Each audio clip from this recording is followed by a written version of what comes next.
So I think if you like put your phone like this is how we did it with my mom. Okay. It worked really well. All right. Let me give you some. Hey, folks, we're back. We're live. We're on cam. We're gonna call my dad. He's been on the show before. You know him, the Matt Man, the man who I think won one of the rounds of Jeopardy, probably. Yeah. So we're gonna give him a call, and he's gonna hopefully keep us busy for an hour. He might have to leave. It is his birthday today, so wish him a happy birthday down in the comments below. How do I? Here we go. There you go. All right. Oh yeah, and then I'm waiting for you to read it out. You're not gonna dox your own dad. That'd be crazy. Yeah. Oh yeah. Didn't even think about that. Yeah. There we go. All right. We're gonna see if we can get him on the line. And yeah, wish him a happy birthday. Oh, hey, Dad. Yeah. Hang on a second. Paul was barking. Mom came back. Oh, the mom just got back? Yeah. Oh, man. That's okay. I'll just you'll have to edit out certain stuff from your podcast, I guess. Oh, we're not editing anything, Dad. This we don't edit anything on this podcast. We don't have an editor yet. Oh man, you got problems. What do you mean we got problems, man? We have it in the description of every episode. We asked for an editor. No one wants to do it. So, I don't know what to tell you. Okay. All right. Well, you wanted to talk about neutrinos, capitalism, stocks, and relationship advice. Wasn't that right, Dad? That's just that'd be what I would throw out there as starters, but we'll just meander as we always do, right? That's the plan. That is always the game plan. So what about relationship advice? We can start with that one. Well, sorry to interrupt, but firstly, happy birthday, sir, and thank you for taking the time out. I know we're on a time difference. What time is it there? They're 2 hours behind, so it is what 10, almost 10. Right. Oh wow. So have you even had breakfast yet? Oh yeah. Yeah. What? Yeah. But my wife and oldest son are supposed to be also doing something for me. They can do it in an hour. Well, I appreciate your time, sir. Thank you for taking the time to listen. How are you doing, Darius?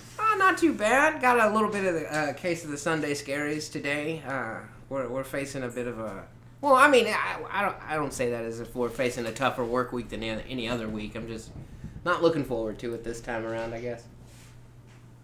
Oh, sorry to hear that. Yeah, comes with the territory. That's usually my mood.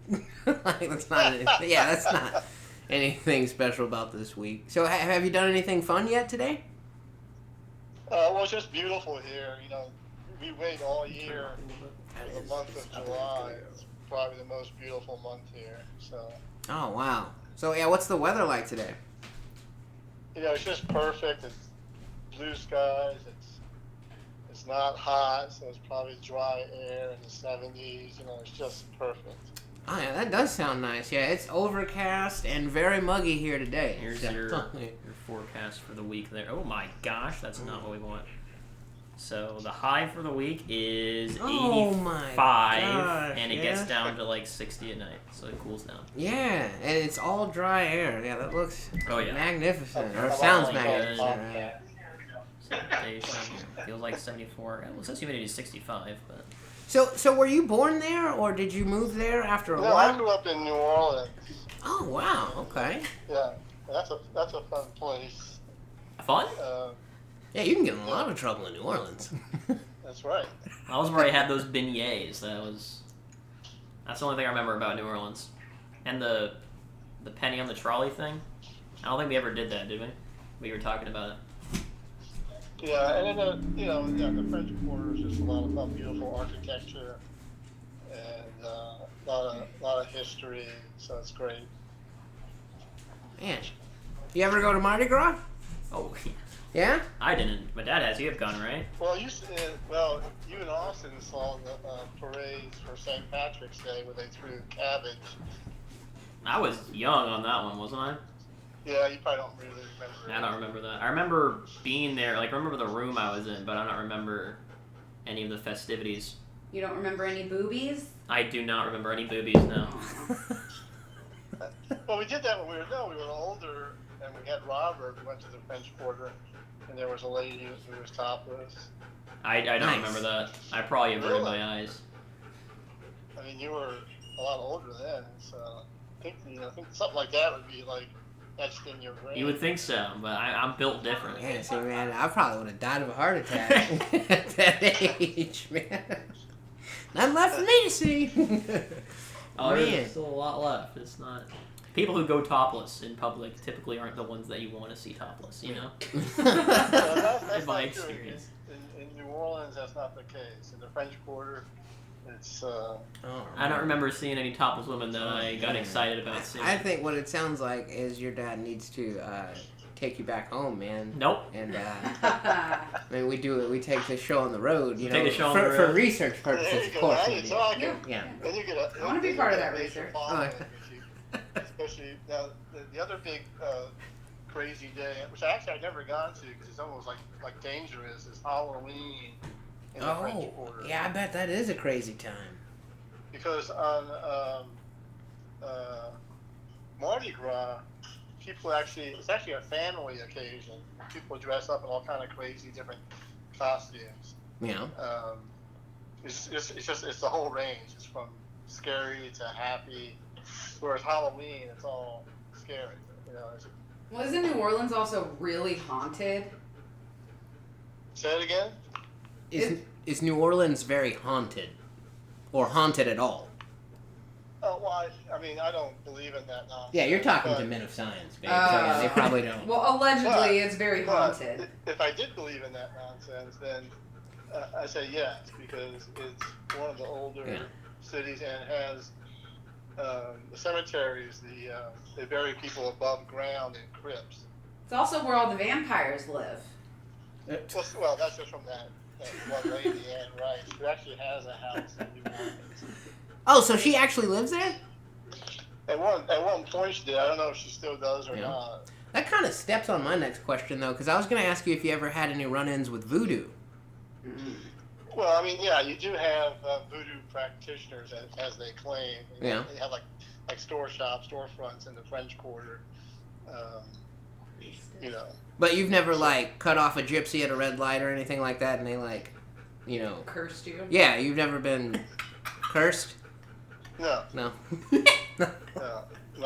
My life has been one of lots of great luck and blessings, I guess. So he was about to cut off a gypsy and then didn't. So we got good luck. Ah, yeah. He just never knew it. Yeah, because he had that heads-up pen in his pocket. Yeah. He didn't... There it is, Dan. We found the source of your good fortune. Okay, so a reality-based question then. With Marcel, like, not liking food at all, did you find it tough when he was younger? Like, did you ever miss the cuisine, but, like, you knew that, like, he wouldn't eat it, so, like, you skipped it out? Like, did you ever have to, like, you know, not have gumbo or crawfish or anything like that because you knew he wouldn't like it? Yeah, just probably don't want to go there because it's such a sensitive topic. But seriously, let me give you an example, a real-life example. I'm not making any of this up. Oh, boy. So when Austin turned 1 year old... He told this on the last one, didn't he? I don't know. The cake one, Dad? Huh? You telling the cake story? Yeah. You told that last time, didn't you? I thought I did, yeah. The cake story? Yeah, where he put a little bit on the fork and I was like... Yeah. Oh, right! Yeah, I think you already told that one, Dad. You got another one? Okay, well that's the main thing. Yeah. And then I always predicted that he would marry a bowl of cereal. He was so happy. I think even to this day, he's just so happy when he's having cereal. Yeah. I mean, it's just like milk but crunchy. You can't go wrong. Man, so you've never eaten a crawfish? No. There's a lot of things. I don't think he's eaten like pizza or a hot dog or hamburger. I've had cheese pizza, no sauce. I've had a hamburger patty, nothing on it, and I never had a hot dog. Well, I can't say much for hot dogs. I'm not a big fan of hot dogs personally. Well, it doesn't matter if you're a big fan of them, but it's Yeah. like, how many Americans have never had a hot dog? Well, okay, so in his defense also, I probably was well over the age of 20 before I was brave enough to try one. Well, that was always one of my like two truths and a lie. Yeah. was I would say I've never had pizza, I've never had a cheeseburger, I've never had a hot dog. Oh, damn. So, yeah, I'm sure I've that had stumps, pizza, technically. That But stumps everybody, I'm sure. that was None of always the a above? classic one for me. Man. People were like, huh? There's 2 of those you haven't had. 2 of those are true. So let's talk about investments then. All right. Now you're speaking my language. So have you bought any more of the your no-load S&P 500 mutual fund? No, I haven't. I'm saving up. I'm probably gonna turn in my smart car for a Corolla in January, so I'm saving up for that. For trading for what? For a Corolla. Oh, okay. Yeah. Well, you might want to hold off a little bit longer if you can, just to see where your future is at as far as maybe getting an electric car. But there's no electric charging stations here, Dad. Little old Missouri. Yeah. There's no. Well, but if You got no fancy plug-ups for your car. If you rent a house and you had a garage, then maybe that would make it a little bit different. Yeah, I don't think I'm at the point where I can buy a house yet, Dad. Not buy, I said rent. Yeah, I'm not renting a house. Buying or nothing. Well, this kind of, I think, relates to the other topic of relationships. And I think that you have to be constantly stepping up your game. And so, like, for you, the next step would be to rent a house. Right. Okay. If you could offer any advice for someone, hypothetically, that might be asking you from the perspective of being completely intimidated and terrified by stocks or investing, where would you, stocks for dummies, what would be the first piece of literature you would suggest someone read to gather an understanding about that? Well, I mean, I would just give the same stock answer to everybody. The one I gave to Marcel, which he followed and did quite well, but he hasn't done it in a while now because it keeps going up. It does keep going up. I need to go down. And Crash! So he's not really following the advice I gave him. I'm saving for a car, Dad. What the fudge? Let him Well, finish. that's fair, but still, it seemed like that was a recent decision, whereas you stopped doing the investment before you made a decision about getting another car. But be that as it may, the same advice I give to everybody is to invest in a no-load mutual fund and invest in the S&P 500. And you want to pick the fund. When I say no-load, you want to pick the fund that has the lowest expense ratio fees. So you might want to write that down, expense ratio fees. Then you can do like a search on that on Google and educate yourself. So basically, what they've shown is that over a long period of time, like 20 years, if you steadily invest every month, you put in a few $100s into that mutual fund, that like 20 years later, you have a nice hefty nest egg. So it would take about 20 years before it took.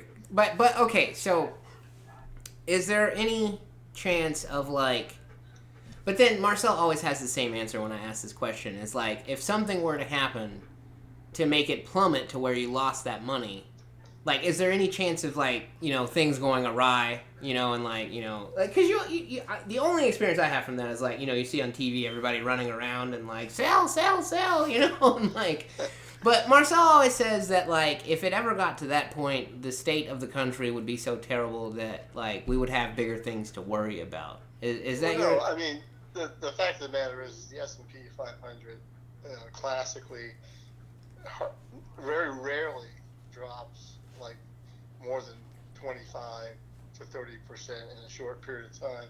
And when that does happen, it's just a tremendous opportunity to buy. So A, it doesn't drop that much that often. And if it ever did, it'd be like a godsend.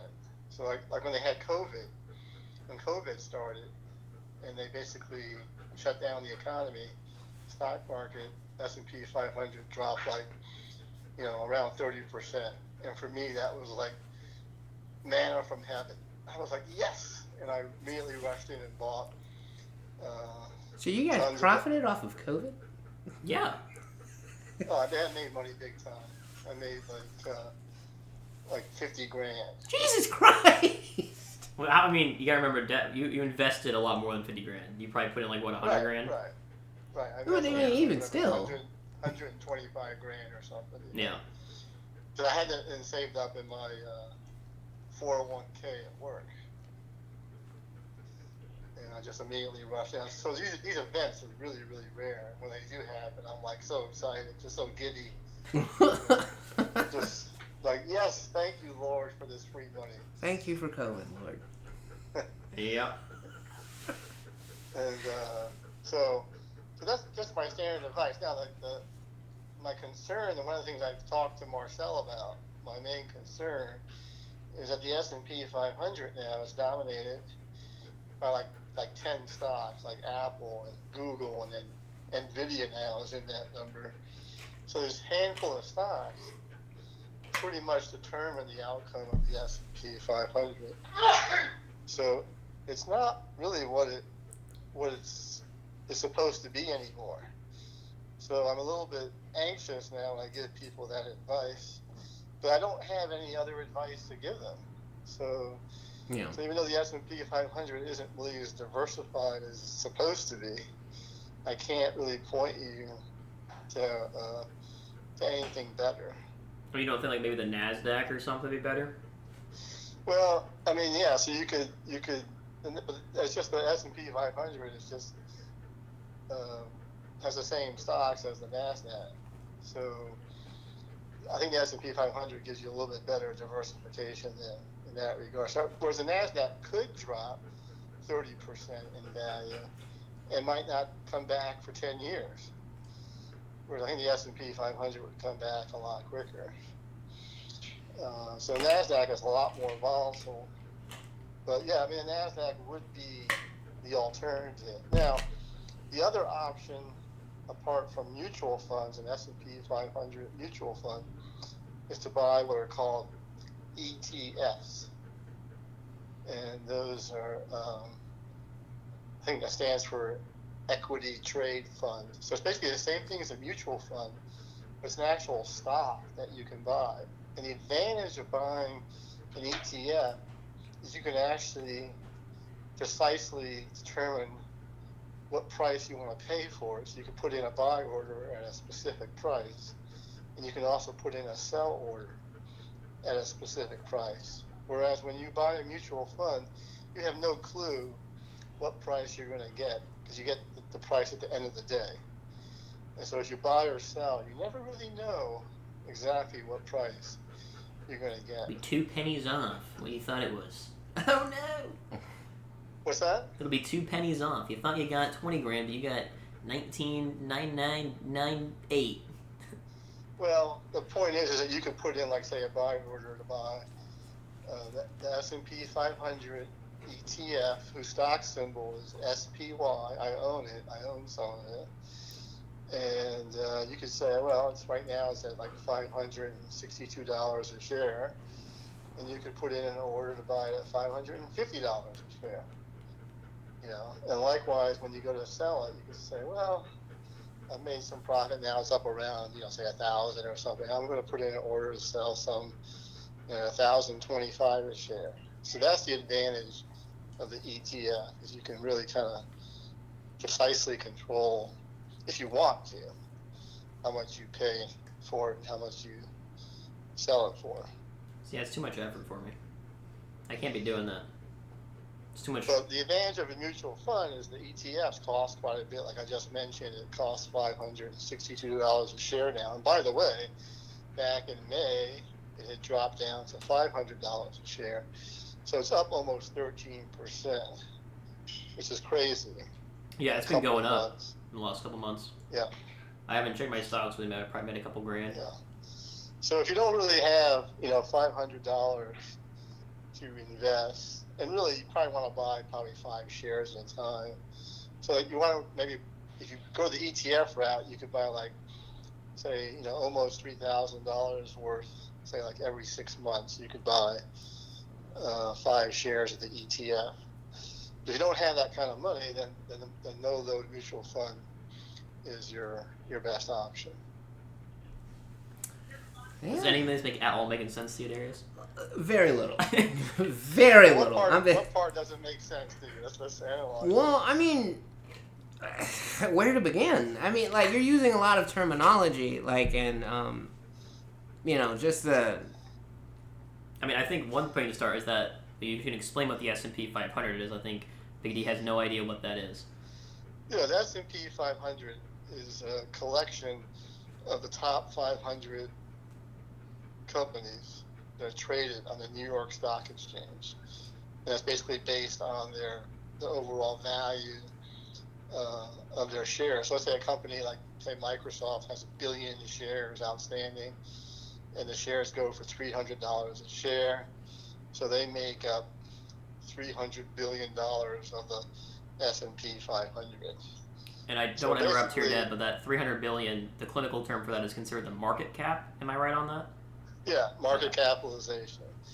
So basically, S&P 500 represents the capitalization of all the companies in America whose stocks are publicly traded.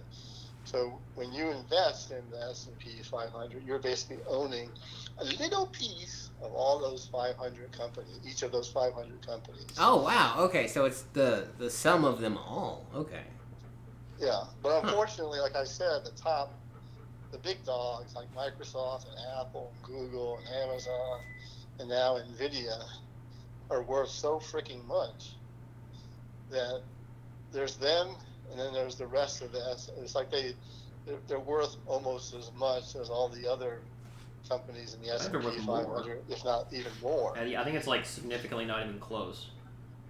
So it's like, so the whole point of the S&P 500 was you got great diversification, so that one company going down the tubes wouldn't hurt you. But now that's not really true. Now, if NVIDIA were to suddenly go bankrupt, the S&P 500 would take quite a hit. Now, what's the likelihood of them going instantly bankrupt? It's not very likely. So it's kind of a far-fetched example. More likely they would drop 30% in value or something like that, but not completely go to zero overnight. You know what I'm saying? Yeah, but would something like that cause like a snowball effect though, and hurt the other businesses that are also a part of that? Like, if one of the top ones were to go under, wouldn't that drag everyone else down too, since it's all roped into the same? Well, again, they wouldn't really go under. They would just have disappointing earnings, and their stock would drop 30%.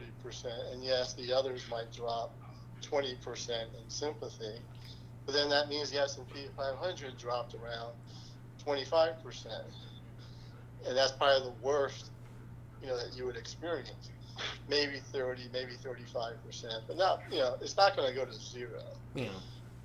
You know. Have you ever experienced like massive shifts to where you had to like make that panic or not make the decision to not panic? Like, have you ever seriously questioned, like, lack of a better term, like just cashing in all your chips? Have you ever been close to having to do something like that? Yeah, I did that in the when we had the tech bubble in 1999.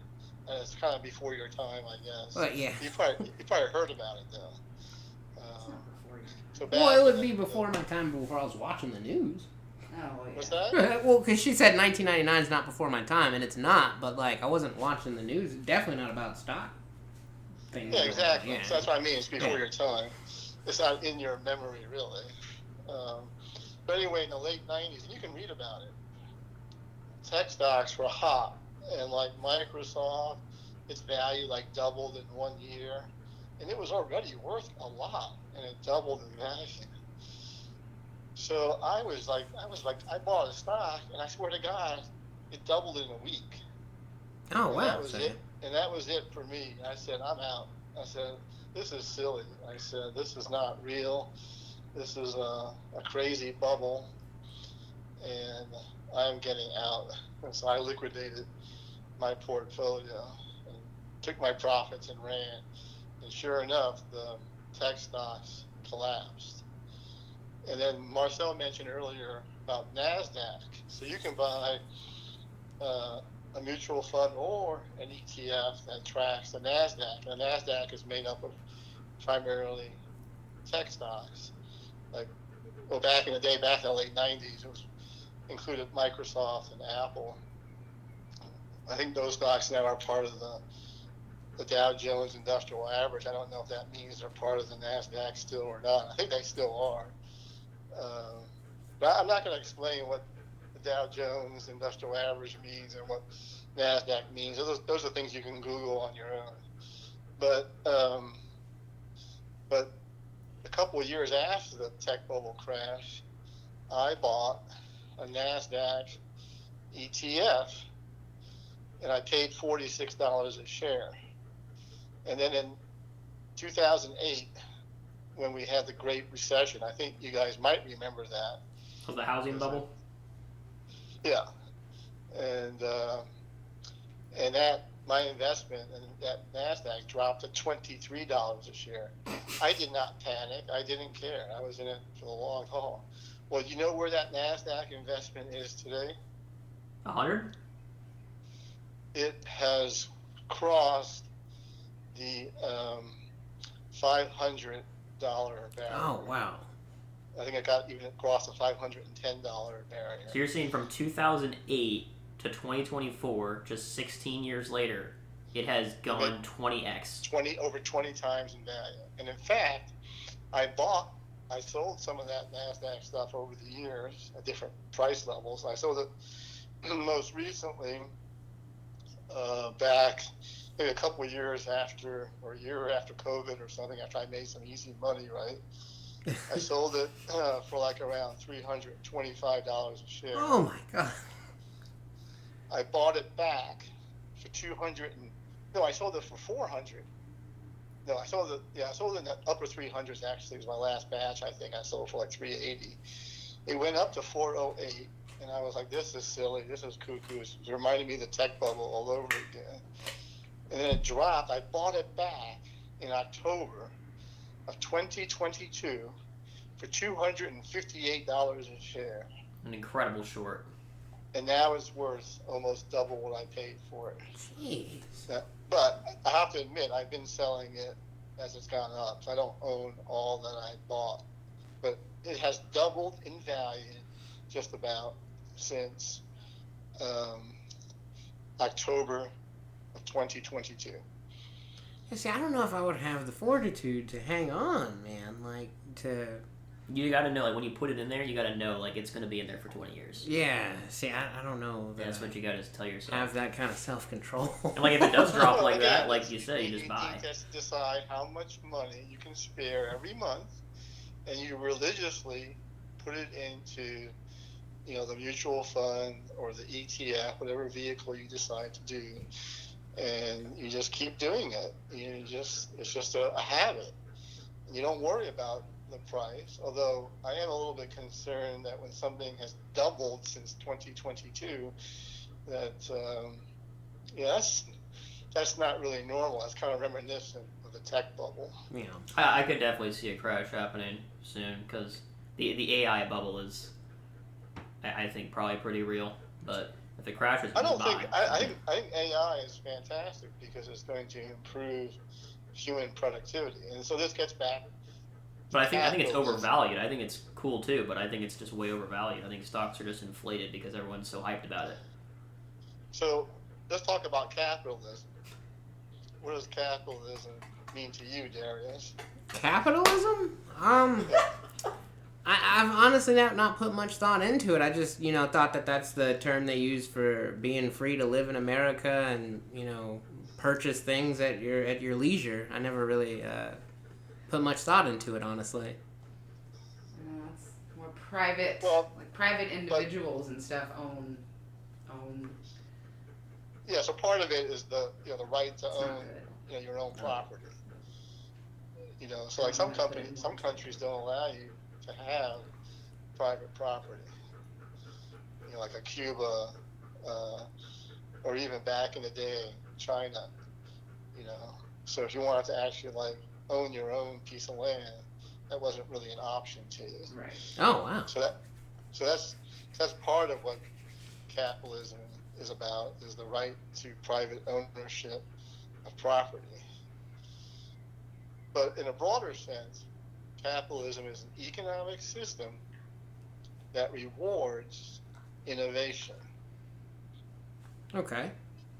Okay? So if you invent a better way of doing something, and people then are willing to compensate you for that service or product that improves the quality of their life, and whether it enhances their productivity, or just maybe you're an artist and you've created a new song or something that they enjoy, so that they pay you for that. So that's the basis of capitalism. And we talked about in the last show that Thanksgiving then is a celebration of capitalism, because the Pilgrims stumbled upon that economic system, probably with the help of the Native Americans that they interacted with. So it's really the Native Americans who knew about it, and the Pilgrims just actually put it into practice and went, whoa, this is amazing. So what they discovered was that when you allow people to keep more of what they produce more. In other words, their productivity increases, which is a mind-blowing concept, because people thought for the longest time that productivity was something static, that there was really no better way of doing things, that the old way of doing things is the only way of doing things. So if increasing productivity is mind-blowing, then AI is incredibly mind-blowing, because it's going to improve our productivity 100-fold. And if you think about it, we're like 1 million times more productive than a caveman. 1 million? Yeah, think about it. With electricity and with computers, we're able to do things that the caveman couldn't even accomplish in his whole lifetime. And, one day we can do what would take a caveman a whole lifetime to do. Well, I mean, yeah, is that 1 million though, or is that? I don't think you get 1 million days, Dad. Okay, it's a little bit of an exaggeration. Just trying to make a point. And so the point being is that AI means that the people 50 years from now are going to be 1 million times more productive than we are. Now that's incredible. If the machines don't decide to kill us. Well, the thing is that, so let's talk about that then. Okay? For every scenario where you have the AI machine trying to kill us, you have an equally probabilistic scenario of the AI machines trying to save us from the AI machines trying to kill us. Oh, so you don't think they would all be in agreement? Not at all, because the machines would evolve in different ways, right? If they evolve at all. Yeah. Right. Well, it wouldn't be AI if they don't evolve, right? Well, I think we don't know. every piece of fiction, and that's all, like, that's my source for anything is fiction. But like, you always think about AI as this one hive mind. But what you're saying is like they wouldn't all necessarily decide to like band together and have one objective. You think that they would like splinter and evolve in different ways, is what you're saying.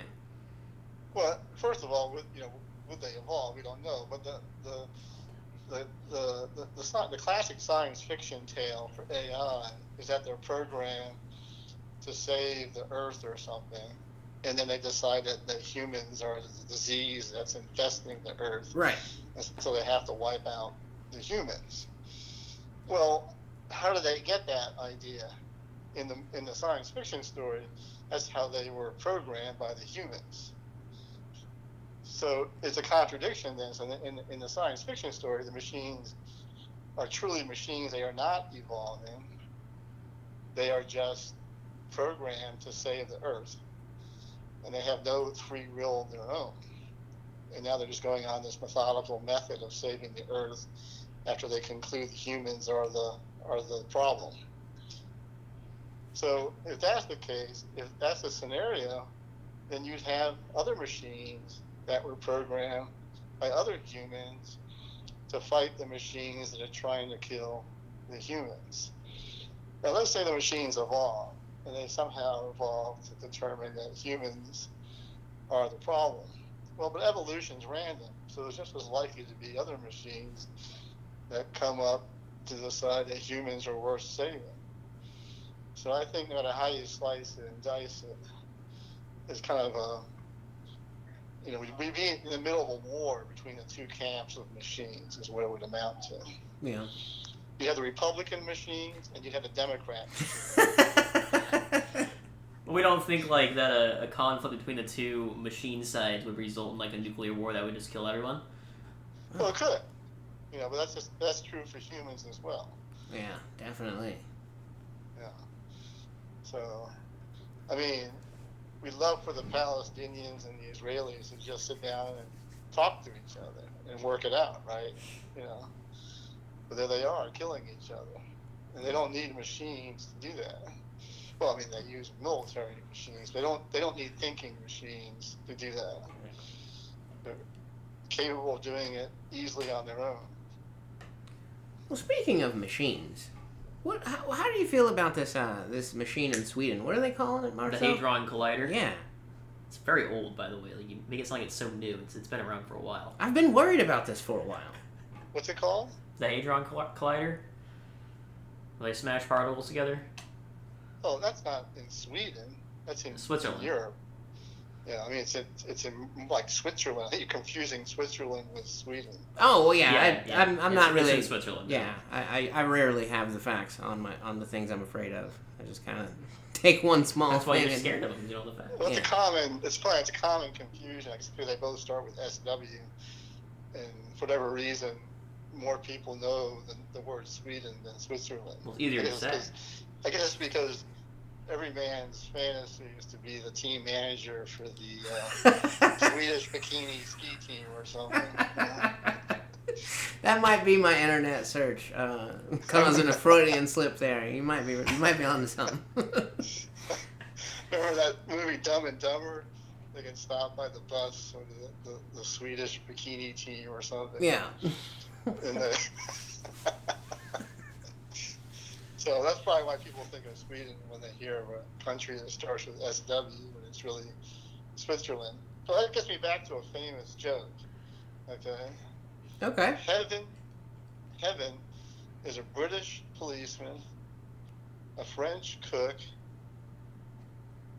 a German mechanic, an Italian lover, and a Swiss administrator, and Swiss being Switzerland.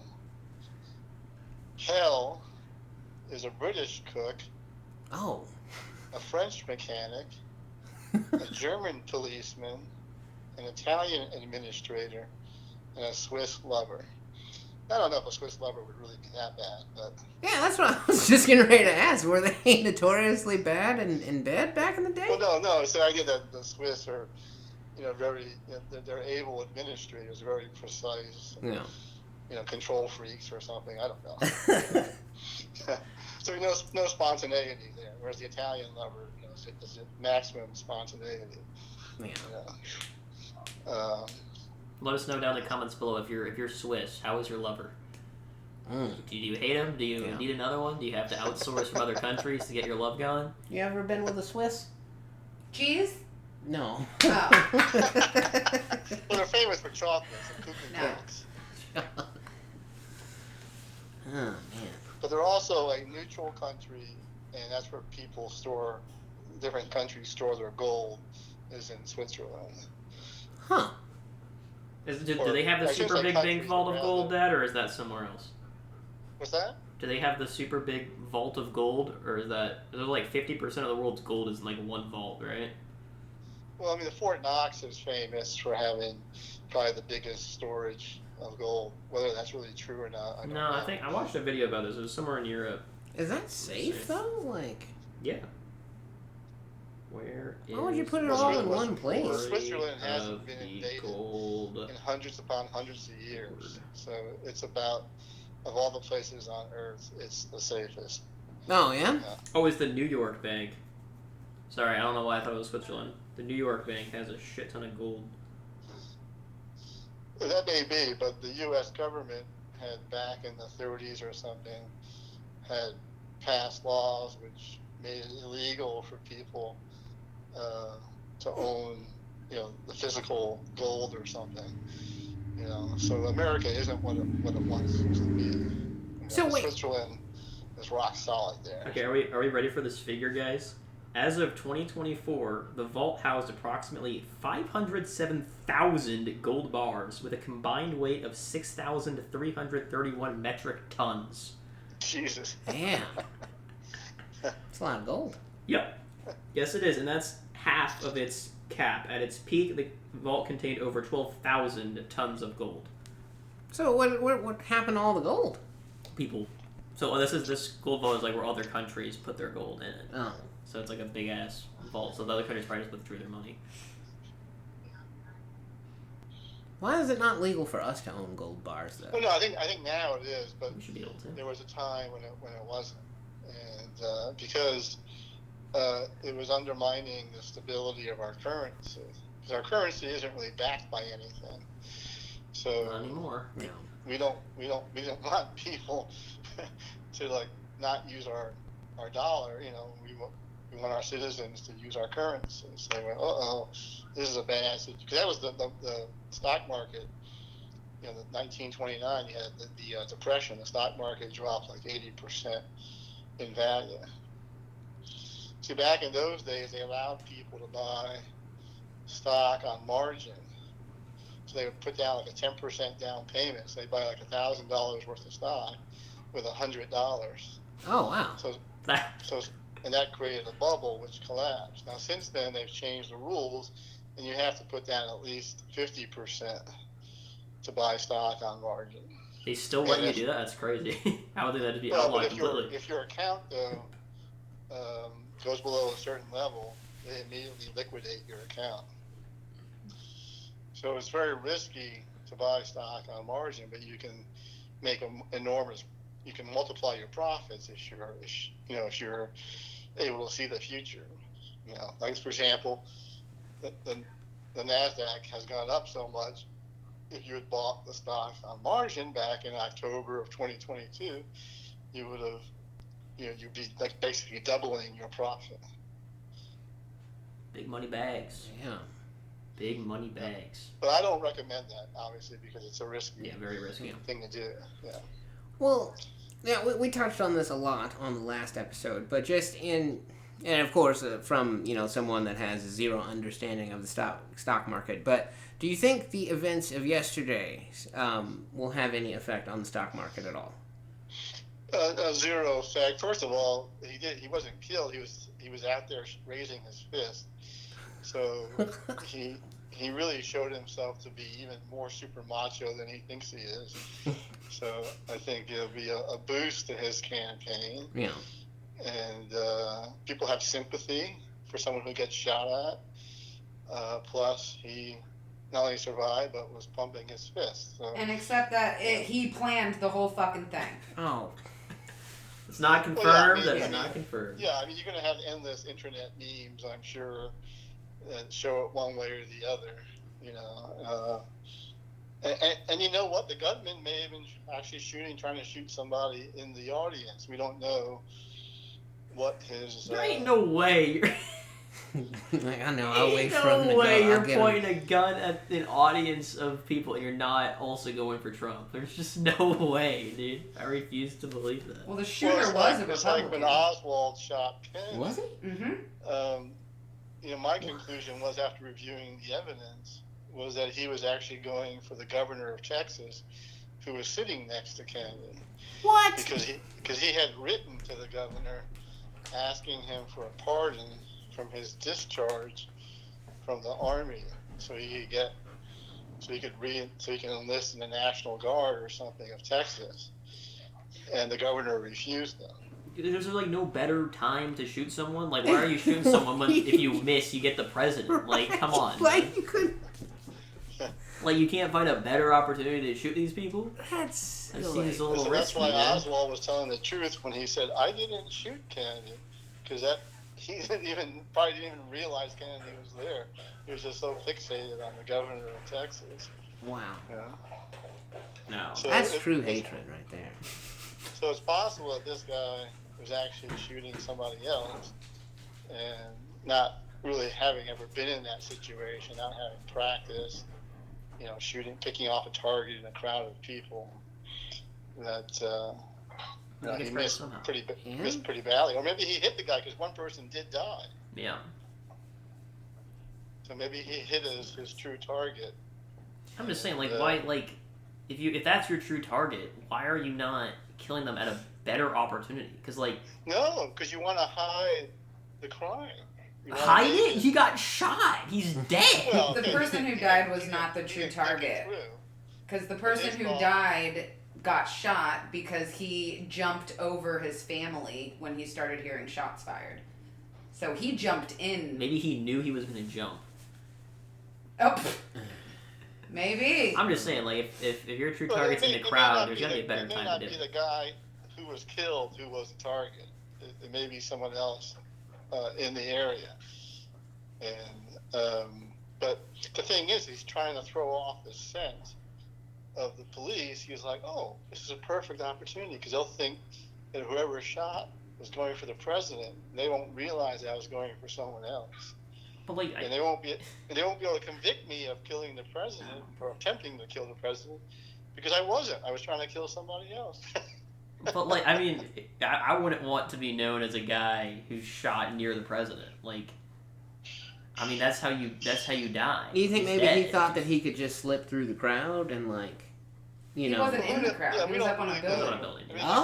Shit. He was at 21. He was a young guy. He wasn't, And somebody saw him scaling the building and tried to tell security, hey, there's someone up on that building, and they didn't do anything about it, which makes me more so think they didn't do anything about it because they fucking knew about it already. Well, but Marcel made a really good point, though, in which, that you gotta have a lot of balls to trust someone to shoot you in the head, but not shoot you in the head. No, I agree. I agree with that. That, you have to have ultimate faith in that person. Well, my dad's thought is when the shots started coming, Trump wasn't even grazed, and he had something that made the illusion that when he grabbed his head and bent down, that's fake blood, and that's how somebody behind him got shot. In the WWE, they call it. So you guys think he did a blade job? If that's what it's called. He went down off camera, nicked himself. Yes. That's a bit much. It's a bit much. I mean, it's a brilliant publicity stunt if it's because people are fucking sucking his dick now, even more than they were before. But I think the point is it's great publicity, not so much for the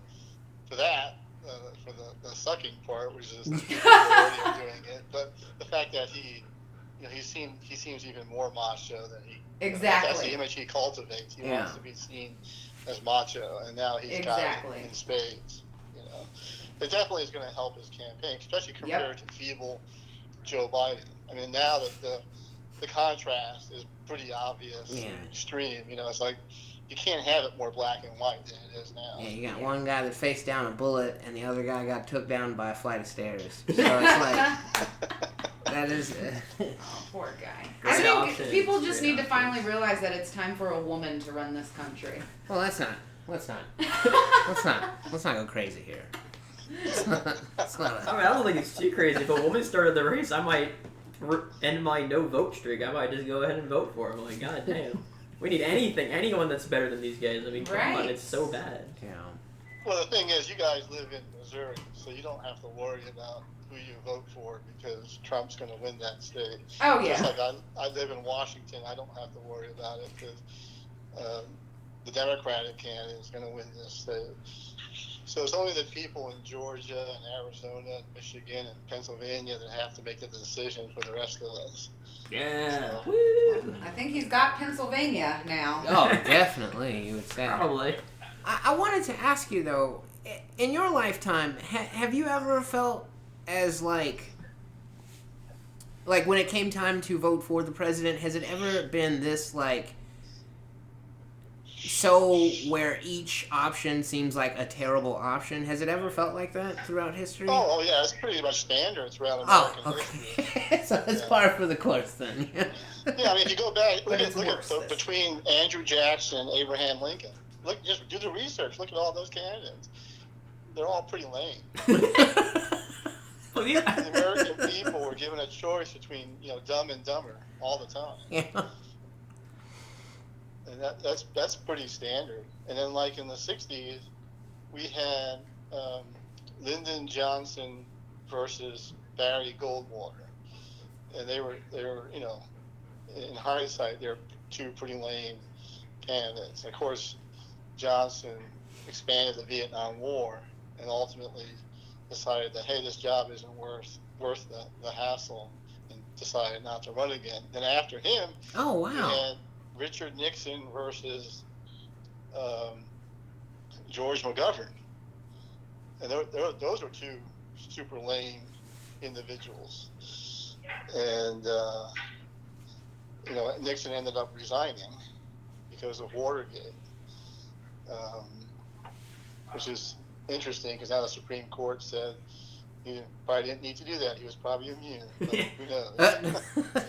I mean, that's a shocking decision by the Supreme Court. Yet another decision by the Supreme Court. Yeah. They just keep making decisions, don't they? Why don't we vote for the Supreme Court? Why don't we do that? Can we start doing that? I feel like we should be doing they're that. confirmed by the Senate. I mean, the whole. If you read the Constitution, the idea is that you have the House of Representatives, you have a Senate, you have the executive branch, and then you have a Supreme Court. And the Supreme Court is nominated by the president, and the Senate concurs. But when they serve for life, though, right? It's like, why don't... Right. If they make a shitty decision, why can't we just say nope, Really, the Senate represents like the 100 best people in our country in a sense. They make pretty important decisions for us. So if you don't like the way things are going, vote somebody else as your senator. But I can't vote someone else as my Supreme Court guy. I just have to wait for one of them to fucking die. Right. Yeah, those guys get up there pretty. Yeah, it's like, hey, if I vote for a senator, I mean, we might not get a new Supreme Court person for another, 6 years. Right, but even still, I'm just saying that if you're going to blame anybody, you want to blame the Senate. That's all. That's just the way. Damn you, senators! Yeah. Goodness. So it's but basically what we went through in the '60s in this country, that's what I grew up in. That's how I was a kid during the '60s, and that was just like total chaos. That was like constant rioting on the streets against the Vietnam War. I mean, they talk about all those divisions today and stuff. It's nothing compared to the '60s. You guys have it so easy; it's ridiculous. Well, Oh, you okay, youngins. that actually puts me at ease a little bit because I didn't think so. Were you in favor of the draft at all? Well, I was just a kid, but no young person was in favor of the draft. I mean, except for I guess people who were like gung ho, wanted to join the military. Yeah. But nobody wanted to be drafted. But that's true throughout history. That's nothing new about that. My dad was in World War II, and he said that nobody wanted to be, drafted to go fight the Germans. Yeah. So But that was at least a war they agreed with, though, right? Like the sentiment. Oh, sure. Yeah. Sure. Right. Well, everyone had kind of agreed that we had to stand up to communism. So the Vietnam War had some pieces of it that people agreed about, but at the same time, Vietnam didn't actually do anything to us. Yeah. So why were we fighting? So how real was the fear of communists being like among everyday citizens, or was that is that overblown, like in media and stuff? Well, I mean, the Soviet Union, the Soviet Union was the major, boogeyman at the back in the day. Yeah.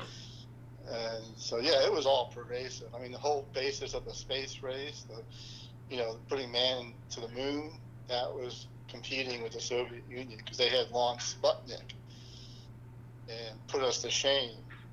And so we we countered with we're going to put a man on the moon. Huh. So I never yeah, I did it. mean Now we're better than the it Soviets. was even worse in the 50s. I grew up in the 60s, so people in the 50s had it even worse. As far as like the fear, the Soviet scare, you mean? Right. Yeah. Oh, Yeah. very good. And really, okay, let's back up a second. It's still going on today because it's not rocket science. Putting a man on the moon isn't rocket science, Dad? Well, I'm saying it's easy to understand. You don't need to be, some college-educated highbrow to understand this. It's pretty simple. Putin is the bad guy. The leader of North Korea is the bad guy. The Ayatollahs of Iran are the bad guys. And it goes on. The Hamas and Hezbollah and the Taliban and Cuba and Venezuela and Nicaragua. Everyone that isn't American is a bad guy. Well, no, these particular countries are the bad guys.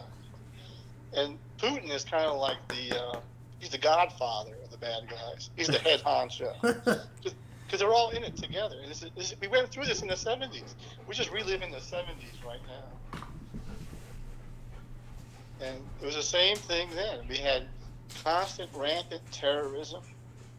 We had airplanes being hijacked. Really? Oh yeah. That's why you guys have it so easy today. Well, even look at your situation, Darius. You're an African American. Your life would be so much more hell if this was the 60s. Oh, well, yeah, no, I can't disagree with that. I was kind of talking to Marcel about that, too, because we were talking about voting, and, I feel like, an extra responsibility because of how tough it was back then, Right. Yeah. Yeah, I mean, people were beaten to a pulp to gain you the right to vote. Right. Yeah. And so, yeah, it does kind of feel, irresponsible not to. And that was an interesting thing that he brought up, too, because we were talking about a lot of, cultural differences between there and here. And one thing that Marcel was saying that was really shocking to him was, actual racism. Because he was like, if it was a black guy at his school, most people were happy to hang out with the black guy. So, so is that something that you guys made, a conscious decision to, be somewhere where it was a bit more diverse, so that wasn't an issue for your kids, or was that just kind of a luck of, where you guys ended up living? Well, I think it's a circular logic. I think my decision was to go to where there's the greatest economic opportunity. And so New Orleans is kind of this miasma of despair. And whereas the Pacific Northwest is like this unbridled optimism. And I'll give you a real life example. When I first moved out to the Pacific Northwest, I went to a bookstore, and back in those days they had lots of bookstores everywhere. Yeah. And this one bookstore had newspapers from all over the country. And the newspaper from Seattle was talking about all the high-tech companies and all the that was the front page news. It was, high-tech is growing and prosperous.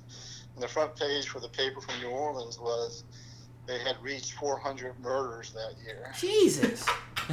And there was a picture of a black man lying in the middle of the street, shot dead, which is a very common occurrence in New Orleans.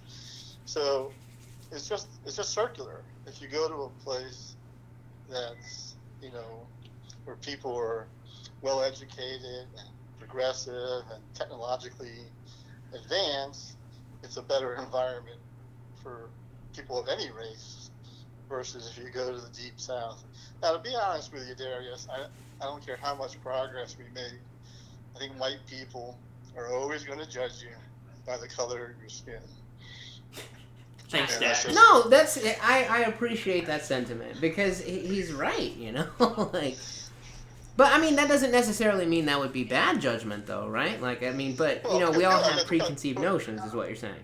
Well, it depends. Yeah, I mean, if they're trying to pick someone for their basketball team, they just assume that basketball players at Marcel, which may or may not be true. Right. But if they're trying to pick somebody to be the lead of the team, maybe they would overlook you. Yeah. You know, it just depends on what the situation is. But in general, it's a negative connotation, and because they're judging you in a derogatory way. It's not a positive judgment. Yeah. And I think it's genetic. I think it's something the way white people's brains are wired. It must be from like 1 million years ago. There must have been this tribe of really, really super dark people who terrorized the planet back in those days. So you think it's genetically coded into you? It is, because they get so discombobulated, white people, when they see a black person. But you don't think we all have preconceived notions, though? Like, I definitely, like, okay, for instance, if, say I'm around, like, a bunch of bikers, you know, I get nervous, and I, you know, have fear of, you know, before I even, you know, have a conversation with them, or, like, God forbid, you know, you're on an airplane and somebody gets on with a turban, you know, like, there might be, you know, a little bit of, like, but that's what I'm saying, you don't think that's the human condition and not just white people? Like... Well, the turban one is what they wear, so that's, and I agree with you. I think it's a combination of factors. I think it's the color of the person's skin and the shape of their nose and the nature of their hair. That's one factor. Another factor is what they wear. Another factor is what they say and how they say it. Yeah. You know, these are all different factors that come in. But we're all subjected to most of those factors, but only certain people are subjected to the factor of the color of their skin. So in addition to everything else that's held against you, you had that extra dart coming in. You know, so now not only do you have to worry about how you look, you know, do I wear a turban or not, and now you have to, you know, something that you can't, which you can control. You can choose to wear a turban or not. You can't choose the color of your skin. Yeah, that's very true. Yeah. Unless you have a lot of pain. I mean, I grew up in the South, and I'm just telling you what I observed. And you know, racism is just it's always there. It's always lurking there. Yeah. And so you just have to be, you know, prepared. You know, always make sure you're sitting near an exit or something. Before anything goes wrong, yeah. So I mean, if you're in a situation where the population is predominantly white, you know, but that's if they don't know you. Now, if they know you, then it's different, right? You know, so they're probably not going to kill you. Probably. Yeah. You never know, though.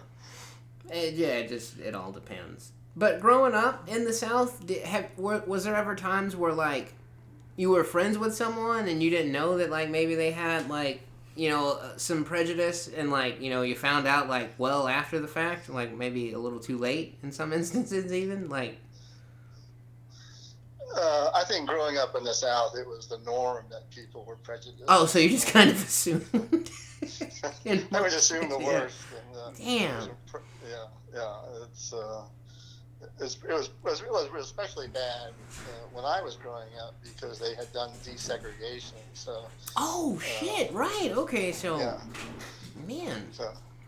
So was that an adjustment that you had to make? Like 1 year it was just all white people, and then the next year they're bussing in a bus full of strangers, like for you guys to coexist with? Did you go through that? I was kind of in the next batch, so by then they'd already desegregated the schools. Oh, okay. So when I went to junior high, it was already that way. I never knew the junior high or the high school as being all white, but a lot of those kids there had older brothers and sisters who remembered it that way. Yeah. And it was very upsetting to them, you know. Yeah, I can imagine that'd be a culture shock, you know, for everybody involved, you know. Like. Well, it isn't just a culture shock. It's, you know, it just for those kids whose brothers and sisters went to all white schools, it was like, you know, it was an outrage to them. It was like, what's going on? You know, we had this situation all set up and everything was perfect from their point of view, and now you ruined it for us. So, and That's what and it wasn't, just African Americans. It was really more of a mix of middle class and lower class. So you had Hispanics, people from Central America. Oh, wow. From Mexico.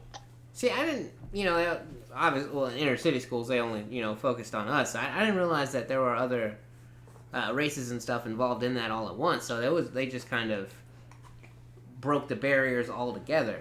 And Well,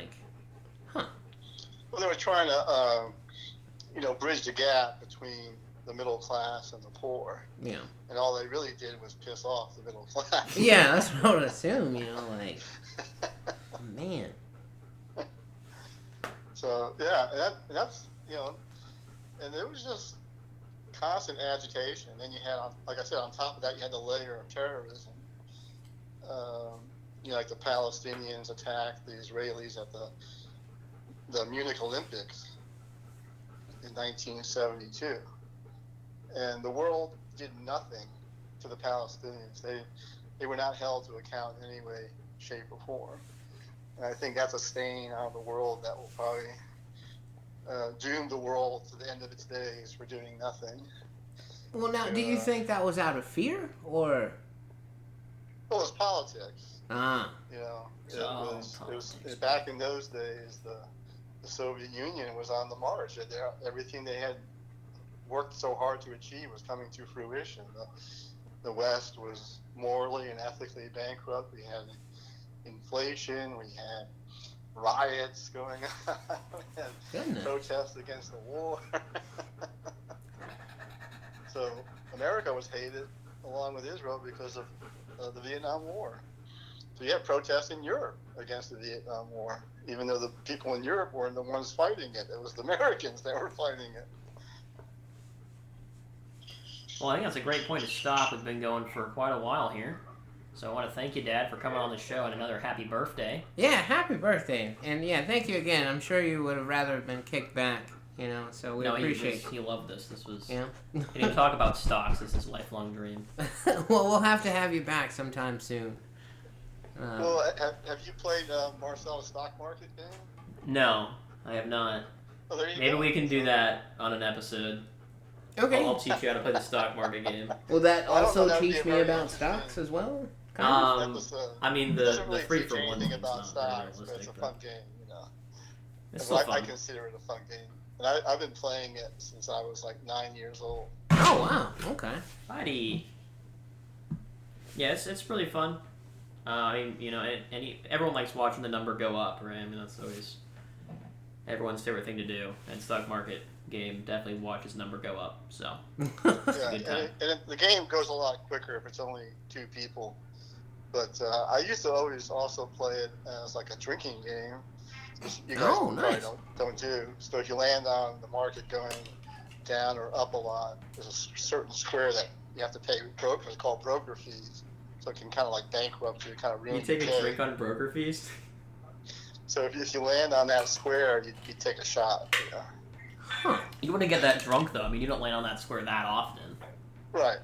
Would you add in like the pay $100 square too, or just the broker fees? No, just the broker one. And but being people who drink probably had a few drinks before the game started. Yeah, that's true. That's probably true. Well, I mean, you So can that play a whole that game extra without shot, landing on that pretty square. much. Wouldn't be super likely to make it happen. All right, well, we're gonna go. We're already way over time here, so Dad, we're gonna end it off. If you could for us, Dad, say dog jump off bed.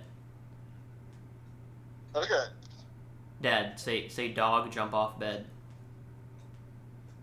Dog jump off Bed. Then say bed. bed. Philosophy.